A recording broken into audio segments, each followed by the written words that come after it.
Good evening, everyone. Welcome to tonight's Fireside Chat, Democracy in Darkness, Secrecy and Transparency in the Age of Revolutions with Dr. Caitlin Marie Carter. Welcome again. My name is Fran Dolan. I'm the Director of Operations for the Library Company of Philadelphia, and I'm excited to have all of you here joining us this evening for another installment of the Fireside Chats, which was a program the library started back in 2020 as a way to stay connected to a community that we were cut off from for a while, and also as a way to really highlight current research, especially in particular things that were coming out of the library company, focusing on all aspects of American history. We've continued it because it's been successful and there's a large appetite for it. So it's exciting to see so many of you with us this evening. The Library Company of Philadelphia is an independent research library concentrating on American society and culture from the 17th through the 19th centuries.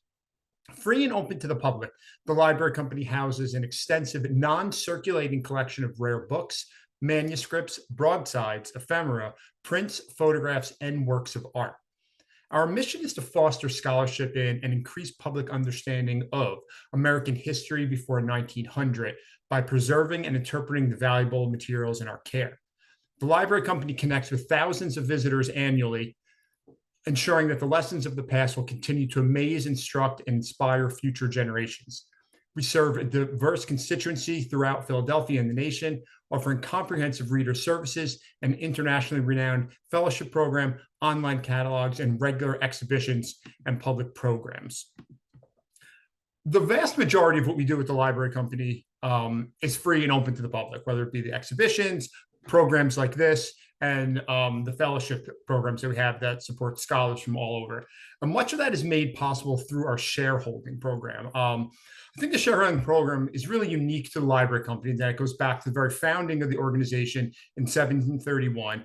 And this was how people bought into the Library Company back then. And it continues to be the best way to stay involved with the library and to show your support for it. I'm shareholder number 1030, and they're all unique numbered shares, which is really cool. So there's a history. 7 people have owned the share before I did. We know about who they are, what they were. If you're interested in getting more involved with the Library Company, shareholding is a really great way to do that. You can come to our website, librarycompany.org, and we can match you up with something that's appropriate for you. I think it's really, honestly, one of the most interesting aspects of the Library Company. Our history is so rich, and there's such interesting stuff that goes on inside of all the shares. So I'd like to introduce all of you to Dr. Caitlin Marie Carter. She's a political and intellectual historian of the 18th century Atlantic world, specializing in the American and French revolutions. Her research focuses on the origins of modern representative democracy through the study of political practices and institutions. Dr. Carter is an assistant professor of history at the University of Notre Dame, and her latest book, Democracy in Darkness, is currently available from Yale University Press. So without any more introduction, I turn it over to you, Dr. Carter. Great. Thank you so much, Fran, for that generous introduction. I'm just going to go ahead and share my screen here. So thank you again, Fran, for that introduction. Thanks to Allison for all your work organizing this event. I'm really excited to be back here virtually, at least, at the Library Company, where I actually spent a few months in the reading room as I first started working on this book nearly 10 years ago in graduate school. But most of all, thank you to all of you for being here to spend the evening learning a little bit more about my book. I'm really excited to dive in. So, as many of you probably know, today the masthead of the Washington Post declares that democracy dies in darkness. But this commonly held belief obscures the odd fact that democracy was in fact born in darkness. When prominent men from across the newly independent American states descended on Philadelphia in the summer of 1787, no one knew exactly what they were doing here, inside the Pennsylvania State House on Chestnut Street. The members of the Constitutional Convention very consciously decided to keep the contents of their meeting secret as they hashed out a new political framework for the United States. One morning that summer, a delegate accidentally dropped a copy of his notes outside the room. They were picked up and they were delivered into the hands of George Washington, who had been recognized as the president of the convention. And after the deliberations ended that afternoon, Washington reportedly stood up, threw the papers down on a table, and declared, quote, "I'm sorry to find that some one member of this body has been so neglectful of the secrets of the convention as to drop in the State House a copy of their proceedings." The legendary commander's frustration was reportedly intensified when he, quote, "quitted the room with a dignity so severe that every person seemed alarmed." William Pierce, a delegate from Georgia, recounted approaching the table with some anguish after he reached into his pocket to find his copy of the notes missing. It was only later that night when he discovered his copy in a coat pocket back in his room that he breathed a sigh of relief. But according to his recollection, no one ever did claim those dropped papers. Why was Washington so concerned with maintaining secrecy? And what can this tell us about how he and his colleagues understood the representative process? Maybe more importantly, what was the effect of the framers having met behind closed doors to devise a constitution in the name of the people?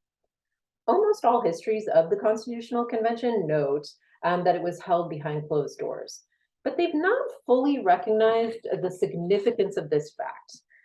So in my book, I place procedural decisions like this one front and center to argue that we cannot understand how the framers or anyone else understood representative government without examining how they actually practiced it in the convention and in subsequent legislative bodies. So in my chat tonight, I want to do three things. First, I want to outline the questions that I asked with my research and the argument that I develop in my book, Democracy in Darkness. And next, I want to show you how I answered these questions by kind of zooming in on the debates over the use of secrecy during the ratification of the Constitution and under the Washington administration. And then lastly, I'll tell you just briefly how the American case compares to France, and what I think that comparison can tell us about modern representative democracy.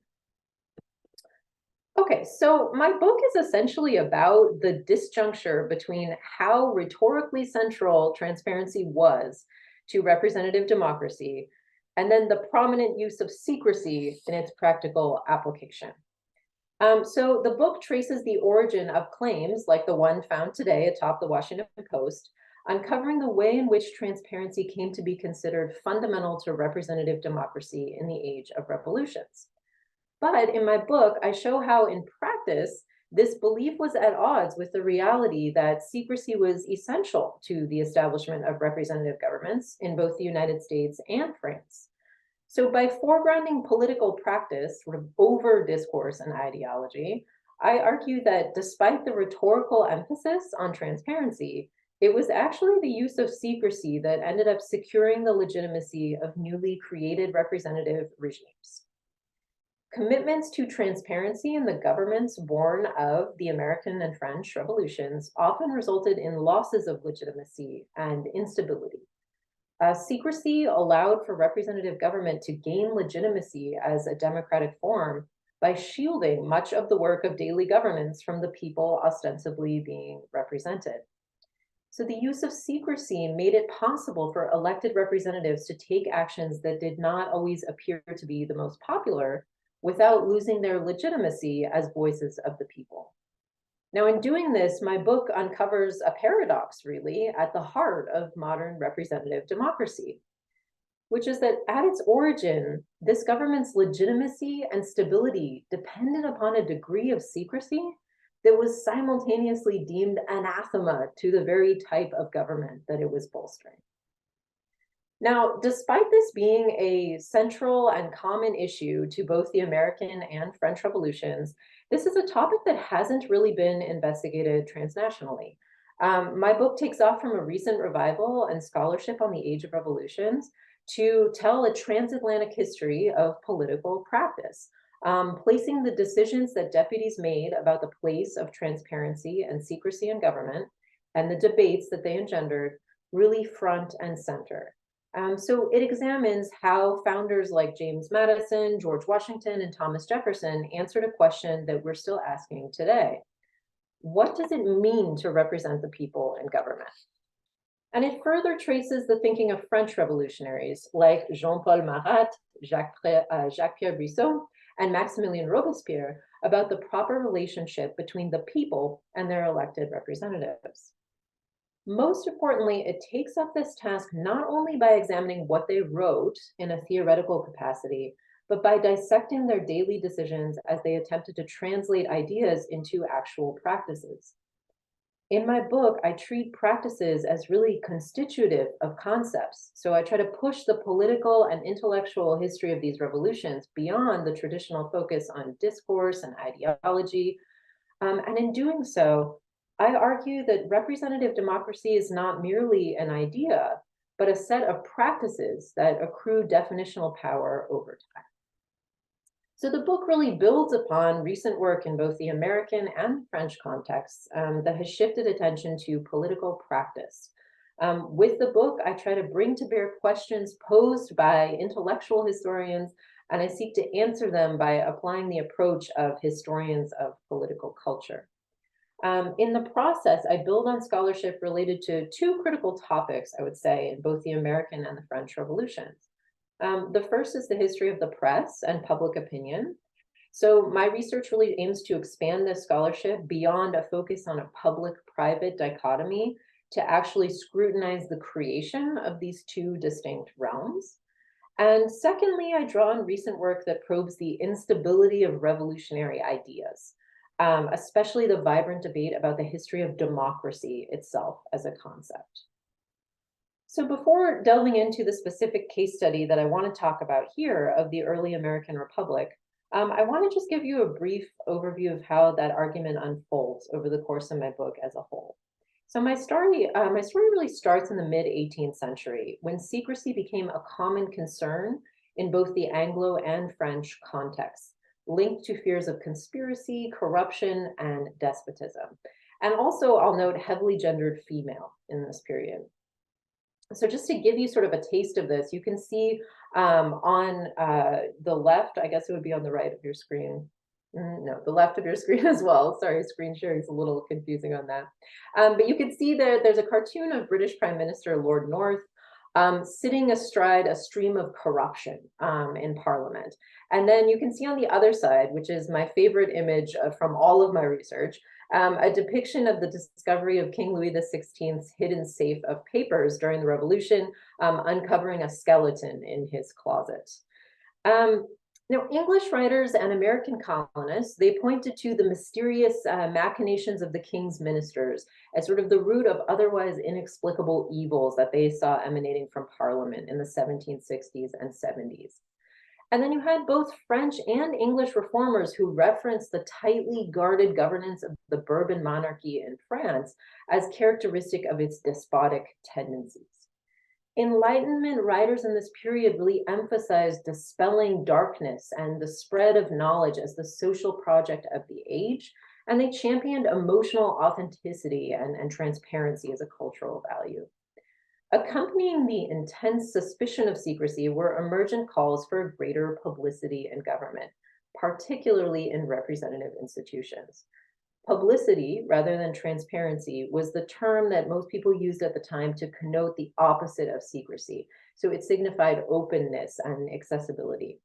To be considered representative, writers in England, Anglo-America, and France began to suggest in the mid-18th century that government needed to be subject to public view. Now, I then turn to the moment, the revolutionary moment of the creation of the United States with the Constitution and the outbreak of revolution in France to explain how determining the balance between secrecy and transparency in new governments became very central to shaping the type of political representation that was practiced. So moving back and forth and across the Atlantic, I analyzed decisions about the use of secrecy in representative institutions to help draw distinctions about the way representative democracy was contested and cemented in practice. Decisions like the one made by the framers to meet in secret while drafting the Constitution are really the focal point of my analysis through the book. When compared to the decision of the French Estates General to meet with open doors and an audience in 1789, the significance of procedural decisions like this becomes all the more apparent. Such comparisons are really highlighted with contrasting images like this. And they allow me to draw distinctions about the way representative democracy was conceived of and constructed. So throughout the book, I trace essentially two primary types of political representation linked to opposing attitudes about the utility and propriety of secrecy in government. The first type is what I call insulated representation. And under this theory, representatives were legitimate because they were elected. All right. So once they were in office, they were meant to determine the best interests of the people without having to reflect public opinion or face external pressure. Now, this vision necessitated a certain degree of secrecy throughout the deliberative process, which was considered to have a positive value. This vision is well reflected in images like this one that you can see up here of the Constitutional Convention. The second vision is one that I call reflective representation, which required publicity. Publicity was necessary under this vision in order to facilitate the reflection of public opinion throughout the political process, so even between elections. It's reflected well in this depiction of the French Estates General with large audiences that you can see kind of up there in the balconies, and even women on the floor of the chamber where the deputies are not even separated from the public who are there watching them. So my analysis is driven forward by moments at which the government's use of secrecy became central to public debate about the nature of political representation and how these governments were working. I'll turn to two of these moments in the early American Republic now, just to give you a sense of how I reach my conclusions about the way in which secrecy was very central to defining the meaning of representative democracy and securing its legitimacy. Okay, so let's pick up where we left off at the beginning with the framers of the American Constitution meeting here in a hot and at the time poorly lit room in Philadelphia over the summer of 1787. When they convened, the men quickly vowed to keep their deliberations strictly amongst themselves. Now, precedent certainly afforded one reason why. Meeting in secret was not uncommon for a legislative body in the 18th century. Both the Continental and Confederation Congresses worked behind closed doors. Only 4 state constitutions contained requirements to either publish legislative journals or keep open doors during meetings. And even the House of Commons in England had only recently and very begrudgingly begun allowing reporters to publish accounts of its proceedings. But attitudes about public access were changing. There were 2 provisions in the Constitution that would address the public reporting of government activity. One requiring periodic publication of congressional journals, and the other the publication of accounts. Now, the fact that these are in the Constitution suggests a sense among those who were in this room that some degree of publicity would be necessary and expected in the government that they were establishing. But even in adding these requirements for certain levels of transparency, the framers slipped in a caveat, allowing for secrecy at Congress's discretion. So here you can see this clause saying each house shall keep a journal of its proceedings and from time to time publish the same, excepting such parts as may in their judgment require secrecy. So despite a seeming awareness of changing attitudes about the propriety of elected officials meeting in secret, the deputies unanimously decided to close their doors in Philadelphia and establish a pretty capacious provision allowing for congressional secrecy in the framework that they produced. Now, critics of the Constitution seized upon the secrecy surrounding the convention as a central critique during the ratification debates. Opponents began to question whether the use of secrecy was ever legitimate in the process of political deliberation in a representative government. And for many, the answer was no, that it was not. The political expediency of focusing on secrecy as a way to generate suspicion in the Constitution can't be underestimated, right? So publicity was a cultural value, like I was just talking about, and secrecy had been kind of characteristic of alleged conspiracies and corruption in England. But these critiques of the convention's use of secrecy did more than just point to secrecy as suspicious. Rather, they articulated a rival political vision in which secrecy was entirely incompatible with representative government. So many anti-federalists, as opponents of the Constitution were called, considered secrecy to be illegitimate in a representative republic because of how they defined political representation as a mirror or a microcosm of society, that conception that I refer to as reflective representation. Anti-Federalists rejected secrecy. They believed that reflective representation required publicity, which would allow oversight and facilitate the reflection of public opinion in political decision making.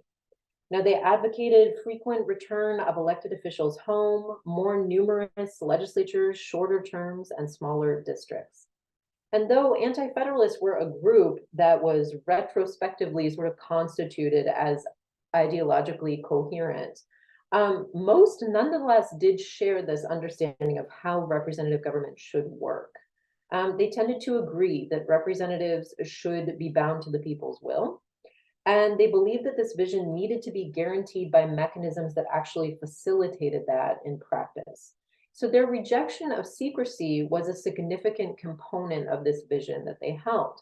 And it's possible to trace this line of thinking through their attacks on the secrecy used in the Constitutional Convention, which were typically paired with assertions that the body had not been representative because it hindered the proper relationship between the delegates who went to Philadelphia and the people in whose name they wrote the Constitution.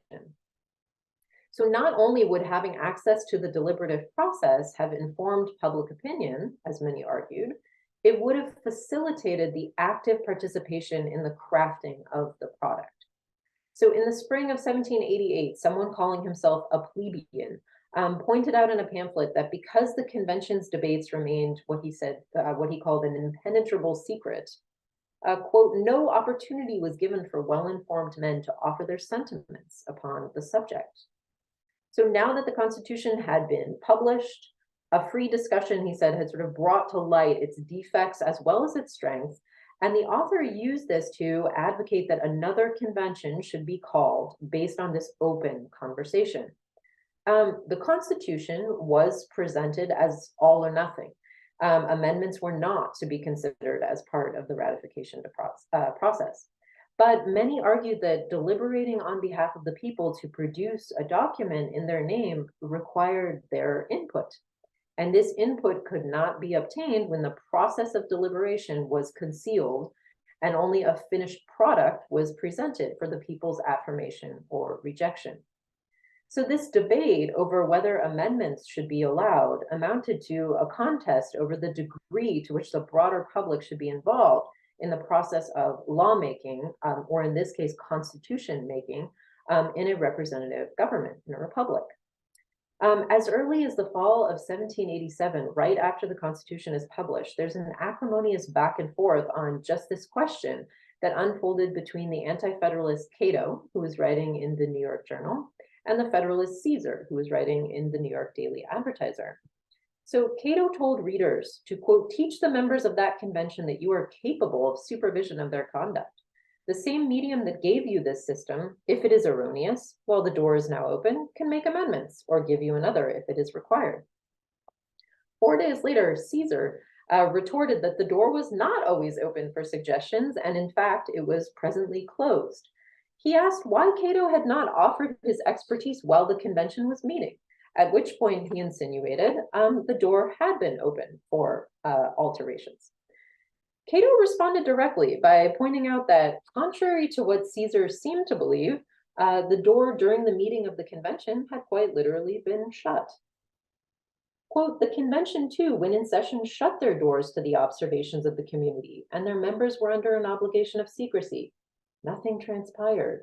To have suggested remarks on unknown and anticipated principles would have been like a man groping in the dark, and folly in the extreme. Now, though Federalists, or advocates of the Constitution, defended secrecy's utility in the framing, the state ratifying conventions almost all met with open doors. As the people, or more accurately, their representatives, met in these conventions to consider granting their assent, the provisions allowing secrecy in the Constitution alarmed some of these delegates who worried that a repeat of the Constitutional Convention's procedures would be authorized in the new government. Patrick Henry, twice the former governor of Virginia and utterer of the famous line, "Give me liberty or give me death," during the Revolution, he was particularly worried. Quote, "I appeal to this convention if it would not be better for America to take off the veil of secrecy," he declared. Over the course of the convention, Henry asserted that the people's liberties would be in danger if the transactions of their rulers were concealed from them. To shield the, quote, "common routine of business" from the public eye was nothing short of an abomination and would lead to the perpetration of wicked and pernicious schemes and iniquitous plots. It was not only the secrecy of the Constitutional Convention itself that concerned anti-federalists like Henry, but a fear that the Constitution had not gone far enough in ensuring that representatives would work in public view in the new federal government that the Constitution created. Now, citing the British House of Commons and American state legislatures, Madison advanced the Federalist position, replying that there was not a single government in the world that did not allow for the discretionary confidentiality of its activity. The Constitution was going further, in fact, than any existing framework by requiring any publication of proceedings and accounts. And even further, he suggested that secrecy would not pose a problem in a representative government, noting that, quote, "there can be no real danger as long as the government is constructed on such principles." Now, this resonated with the reasons that Madison articulated earlier for the convention having met in secret. In a letter that he wrote to Thomas Jefferson back at the beginning of the convention in 1787, Madison explained the reason for keeping the proceedings closed. He said, quote, "It was thought expedient in order to secure unbiased discussion within doors and to prevent misconceptions and misconstructions without, to establish some rules of caution which will for no short time restrain even a confidential communication of our proceedings." So in this articulation that Madison gave to Jefferson of the ideal relationship between elected officials and the public, representatives could not perform their duty without the necessary insulation provided by secrecy. Now, we should remember, and this should remind us, that at the time, the case for secrecy was not just defensive. Framers like Madison made a positive case for it. Now, maybe to highlight this point, if we imagine today that a new constitutional convention were held, and every aspect of all the proposals and deliberations were reported on cable news and sort of tweeted on Twitter throughout the process, we might imagine the effect of that and how the project might not get very far in that circumstance, or doubt might arise about the influence of special interests or something like that on these deliberations. Madison certainly thought this would have been the case, even in 1787, before all this kind of technology. Decades after the original Constitutional Convention, Madison noted that without secrecy, no framework could have ever been agreed upon. In other words, Madison thought that without secrecy, there would be no Constitution. That's how essential he thought it was. Now, it's worth pausing to consider the extent to which Madison may have been right about the effect of the convention's deliberations being kept secret, both at the time and long afterward. In the immediate aftermath of the convention, the fact that what happened inside that room was not widely known did allow for malleability, to put it kindly, in addressing the intentions behind and implications of some of the provisions in the document. There are numerous examples of this, but maybe the most consequential was about the institution of slavery. Because it was not clear how the clauses related to it were crafted, both pro and anti-slavery delegates could return home and report that they had done what was possible, given the constraints that they faced, and that the document either protected the institution or laid the foundation for its eventual elimination. The secrecy of the deliberations allows debates about the role of slavery in the American Constitution to endure to this day, where it plays out in op-eds as well as in scholarship. So the uncertainties stemming from the fundamentally obscure origins of the clause defining enslaved people as 3/5 of a person, among other provisions, enables a multiplicity of interpretations, So some historians, notably David Waldstreicher, have interpreted the use of secrecy as a way that the framers attempted to absolve themselves of guilt and obscure what was in reality a deliberate or at least aware protection of the institution of slavery. And others, like Sean Wilentz, have suggested that the secrecy surrounding the convention's deliberations actually obscures a lot of the concessions exacted from Southern delegates and a deliberate fight to prevent defining enslaved people as property in the Constitution. Now, the origins of the wording were for so long concealed, and even now they can only be pieced together with the very limited and problematic sources that exist from the convention. Because of this, it remains hard to definitively settle the fundamental question of slavery's place in the Constitution. Okay, but let's turn to the effects back from the effects, sorry, back to the motivations, right, behind this commitment to meeting in secret. Madison came to the convention with concerns about what he called an excess of democracy in the state legislatures, where there had been debt relief measures passed and paper money issued in response to popular pressure. And here it's really important to note that for the framers, democracy generally was used to mean direct participation by the population in political decision making. So it often called to mind kind of ancient Greece. It was considered dangerous, unstable, and generally impossible to fully implement in modern society. So for Madison, as well as for many others in Philadelphia that summer, democracy was no solution to the problems they were facing. Democracy was the problem, as Gordon Wood once put it. So whether Madison fundamentally distrusted democracy or not, it's unquestionable that he aimed to stabilize political representation as a durable form of Republican government. So as he outlined in the Federalist 10, Madison explicitly stated that a republic could avoid some of the pitfalls of democracy by refining public views through representative institutions. He also argued that an extended republic could endure where others had failed by enlarging the political sphere to elicit the election of what he called fit characters who would have enough distance from popular pressure and factional interests to make sound decisions on behalf of the entire nation.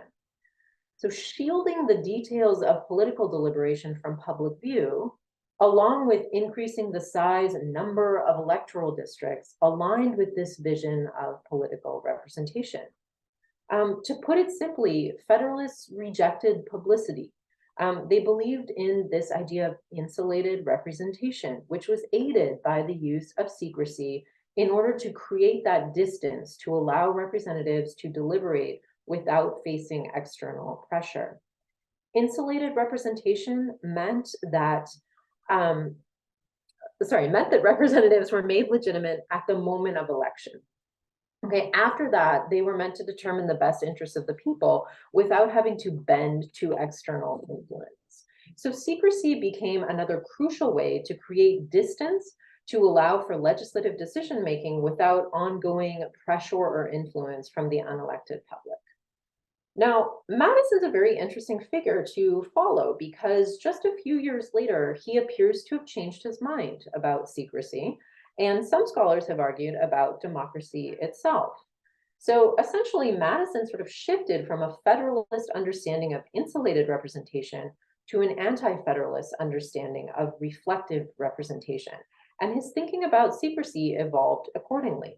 So throughout the 1790s, he would generally support the open doors of the House of Representatives. He would play an instrumental role in founding an opposition newspaper, and he would publish essays advocating an active role for public opinion in what he called a free government. What accounts for his changed mind?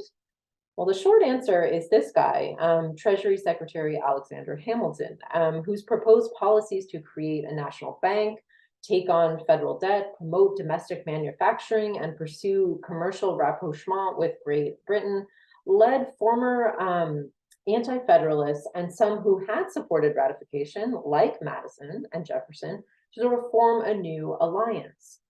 But while these policies alarmed them, their focus quickly became the process by which these policies were advanced, and specifically the use of secrecy. So concerns about secrecy were actually very central to factional realignments in the early republic and to the formation of the first political parties in the US. Now, here I just want to step back briefly and provide some important context to understand why secrecy became more broadly alarming. Okay, the level of transparency or publicity in the new federal government initially fell short of what many anti-federalists had kind of hoped for and advocated.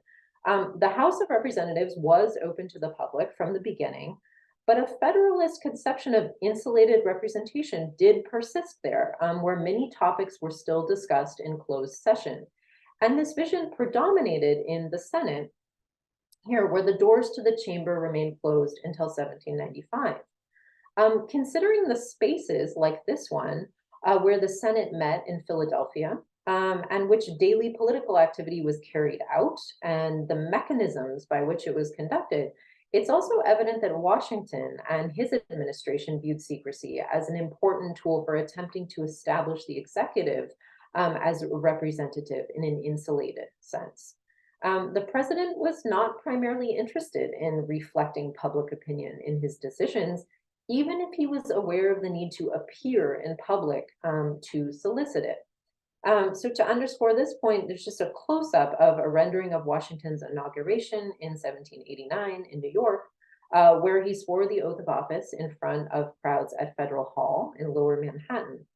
What we don't see is that afterward, he went to the Senate chamber to deliver a speech behind closed doors. Now, the Anti-Federalists and opponents of the Washington administration in the 1790s were right to identify secrecy as a tool that Federalists used to attempt the creation of a representative republic wherein the people were excluded largely from any active role in government between elections. Secrecy was effectively used to help implement a type of political representation that was deliberately undemocratic by these 18th century standards. Publicity became linked to an alternative conception in which citizens did have an active role to play in representative government. And in the contest over these ideals, we can see not just the origins of transparency as a fundamental value in modern American democracy, but the way in which the meaning of democracy itself was worked out, partly through procedural decisions in the government. Now, whether its critics were right to deny the legitimacy of secrecy in a representative republic, I think is a question best left up to political philosophers. So in my view, it's not necessarily up to historians to determine whether secrecy prevents the exercise of popular sovereignty. But by asking why critics identified secrecy as threatening, we can start to uncover the way in which political procedures were both reflective and constitutive of ideas about representative government, how it should work, and what made it legitimate. So the discourse of secrecy became a primary way in which Federalist policies were contested in the early republic. When the government issued decisions that seemed to run against public opinion, they were interpreted as evidence that the regime was not representative. Accusations of the executive using secrecy to undermine the will of the people began in earnest once Washington issued the Neutrality Proclamation in the spring of 1793, committing the country to a neutral position in the war between Britain and France. So starting that spring, you had clubs calling themselves democratic and or Republican societies, which began to issue constitutions and mission statements calling for governments to be watched with the eye of an eagle and lamenting the vigilance of the people has been too easily absorbed in victory, as some of this rhetoric put out there. Now, these societies were sometimes raucous. They were certainly seen by Federalists as threatening, which you can get a sense of from this political cartoon, which is actually held at the Library Company. And this cartoon is satirizing these societies, first by calling them anti-federal clubs, so trying to suggest that they're against the Constitution. And the cartoon also shows, it's showing Jefferson there kind of rabble-rousing, speaking to a group that includes an African-American over here in the corner, a French foreign minister, and even a demon that it has down there in the corner. But these societies took issue with Federalists too. They began to identify what they saw as a pattern of government concealment that they claimed was threatening the very legitimacy of the Republic as representative. So, writing in the Newark Gazette on behalf of the Republican Society of that town, another Cato, made a claim about the link between inspecting government deliberations and maintaining a legitimate relationship between representatives and the people. So he said, quote, in private life, if a man employs an agent to transact his business for him, he does not abandon all enquiry into the situation of his affairs and the conduct of his agent. Or if he does, the agent soon becomes the master. So, like anti-federalists before them, these societies articulated the importance of publicity to a particular understanding of political representation as reflective and participatory. So, in other words, people were supposed to be the boss of the representatives, not the other way around. Politics could not be legitimately representative if it was conducted in secret. In the spring of 1795, these societies really honed in on the secrecy surrounding a very unpopular treaty that had been negotiated with the British. And they cited this as further evidence of a pattern of concealment that they believed was undermining the representative nature of their government. The disagreement over secrecy's use in this treaty negotiation was summed up in a debate between the popular and anonymous Franklin, who was writing in the Independent Gazetteer, and William Cobbett, an increasingly well-known Briton known as Porcupine, who was writing in Philadelphia. The letters of Franklin began appearing in the spring of 1795, before the controversial treaty had ever been published. He pointed to the secrecy surrounding the negotiations and the treaty itself as not only suspicious, but as a violation of the Republican nature of government. Quote, if the people have the right and capacity to govern themselves, they are certainly entitled to a knowledge of their own affairs. Later that year, Cobbett printed a lengthy rebuke. And he said, it would be mere nonsense to pretend that they have a right to be informed of all the secrets of a negotiation without having a right to break it off. The people, in electing their representatives, yielded to them the ability to make decisions.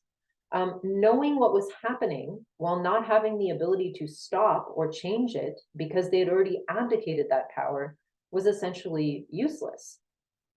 Though articulated slightly differently, and perhaps more crudely, this was a classic Federalist interpretation of the place of secrecy in a representative system.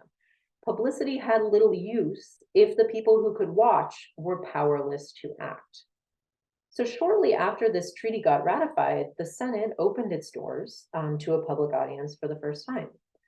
Senators had voted against doing so 4 times before finally relenting to persistent pressure in a vote that was taken in February of 1794, resolving to open their doors the next year. The resolution argued that while the principles and designs of the individual members are withheld from public view, responsibility is destroyed, which on the publicity of their deliberations would be restored. Now, historians have often noted a shift toward more democratic conceptions and forms of politics as the nation advanced into the 19th century. To an extent that hasn't really been recognized, greater publicity and public vigilance over representatives was a key part of this process. And yet it's worth pausing to consider the enduring effects of the use of secrecy at the origin of the representative republic here in this room. Literary scholar Trish Loughren has suggested that by the time doors were open to government meetings, it was after the people had been made into, quote, silent observers rather than the unruly crowds of the revolution. It's worth taking this point seriously. Once galleries were constructed and the people were let into representative spaces, the type of active and reflective political representation that anti-federalists and then Democratic Republicans had advocated was pacified at the least. Secrecy was used deliberately during the early republic to render public opinion marginal to the foundational legitimacy of representative democracy in America. Okay, so I just want to finish up by talking a bit about this case in a wider context. If we place this American story in an Atlantic framework, it really helps us to see just how important these procedural decisions about the use of secrecy in government were. So while George Washington often noted the benefits of working behind the curtain, as he put it, this was not a common sentiment in the French Assembly convened in 1789 to advise the king on financial reform, the Estates General. When a deputy there suggested barring the public from their deliberations, he was met with disdain. Quote, have you forgotten that you are all but their representatives, their proxies? And do you dare remove yourselves from their gaze when you owe them an account of all your work, all your thoughts? I cannot respect he who seeks to hide himself in the shadows. The grand day is made to shed light upon the truth. And I am proud to think like the philosopher who said that all his actions never had anything secret, and that he wished his house was made of glass.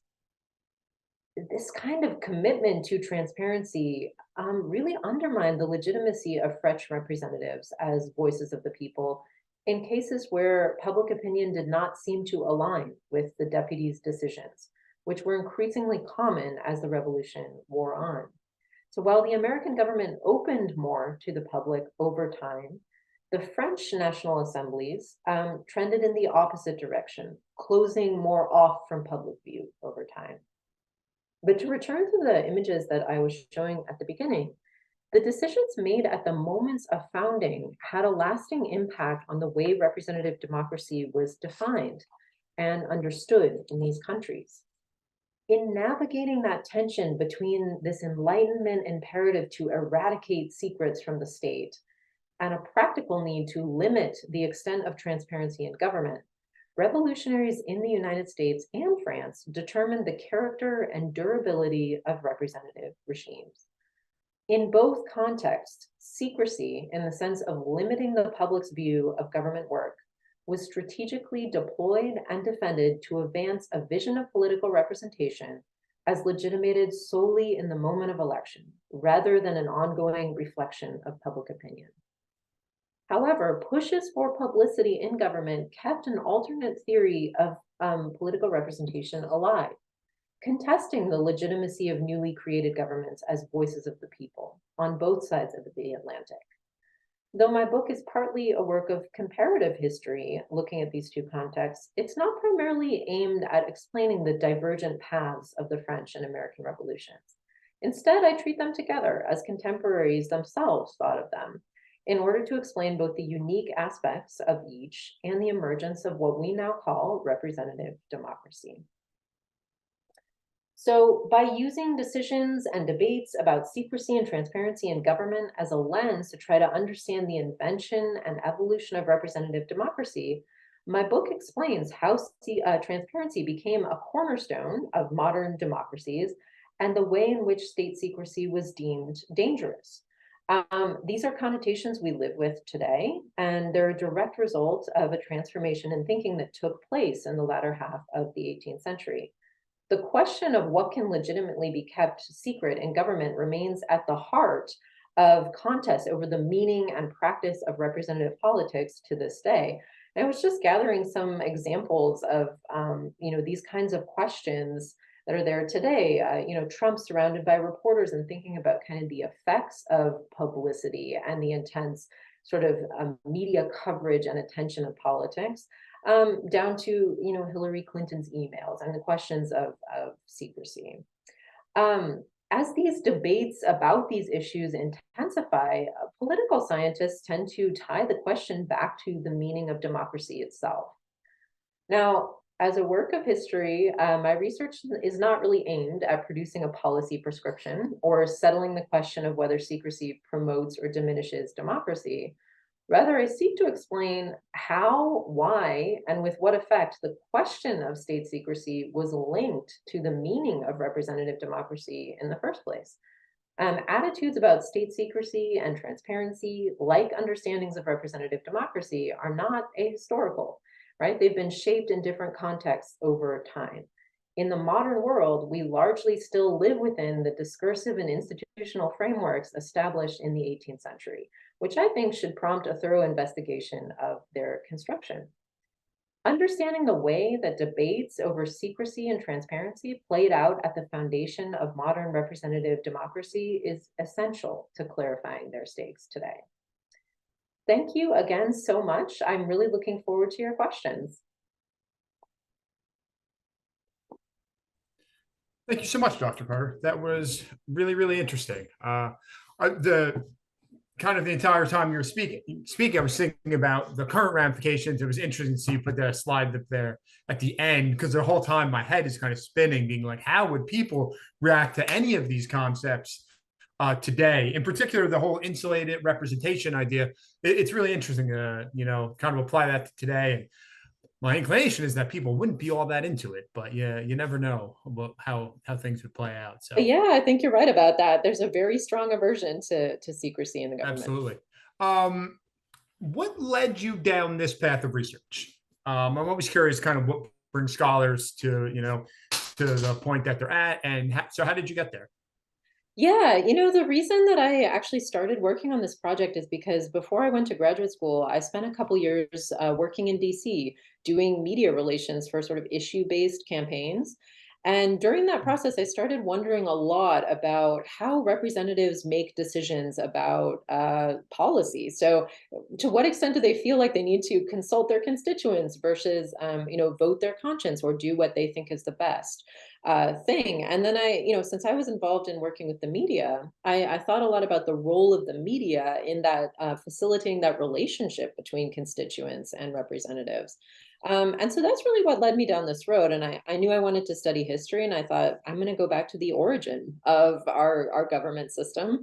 And try to see what people were thinking about these questions at that time when they were actually framing the Constitution and forming these institutions. I love that. That's a really good, like, organic origin story that led you here. That's super cool. And you had mentioned that some of the images you had shown were from the library company. Can you talk a little bit about your experience doing research at the library company and what you found there? Or Yeah, so I came to Library Company, I think it was in 2013, so maybe exactly 10 years ago. And I came and I spent a few months in the summer working there, and I used a lot of printed materials, so a lot of like pamphlets and books and things from that time period. Actually, the image that I showed of the Constitutional Convention, that also comes from the collections in the Library Company, actually from a 19th century history textbook wow. and its discussion of the Constitutional Convention. So there were a lot of things there that found their way into my project. There's just such extensive collections, and the peep into the Anti-Federalist Club, that satirical cartoon I showed. That's one of the cooler things that I saw, and that was part For of sure. the images collection, which also just has such a rich collection of material if you're looking into like the political culture of the early republic. Yeah, for sure. The graphic arts collection is a wonderful resource in a lot of ways, and a little Yeah. more Philadelphia centric than some of the printed book collection that we have. So it kind of ties right into what you were looking for. So if anyone does want to submit any questions, you can use the Q&A feature on the bottom there. I do have a question here. So it says, I'm curious how you think the U.S. identity as a settler colonial country influenced the founders' ideas around secrecy and transparency. Oh, that's a great question. What immediately comes to mind when answering that question is that, especially when you compare it with France, the chronologies of the French and American revolutions don't line up very neatly. And so there's some different situations that arise because the American colonies were colonies that separated from an empire. And so by the time they're writing the Constitution and forming their government, they don't have to deal, for example, with a king who is still there as part of their society, or with a nobility or anything like that. They're not dealing with that because the revolution has already severed them from that. And in the French context, that's not the case. When they're trying to set up a constitution, their king is still there, and they still have to deal with that. So part of the reason that they're very committed to transparency in their operations is partly to sort of empower them against the king, because they think if the population knows what we're doing, it would be harder for him to shut us down. It's Um, almost like a recruitment tool in a way that exactly. the U.S. Yeah, can we deal could with. keep that popular backing. So they have these other considerations going on there that in the American context they don't have because they were colonies that had left the empire and didn't have a monarchy anymore by the time they're setting up their government. Yeah, it's interesting.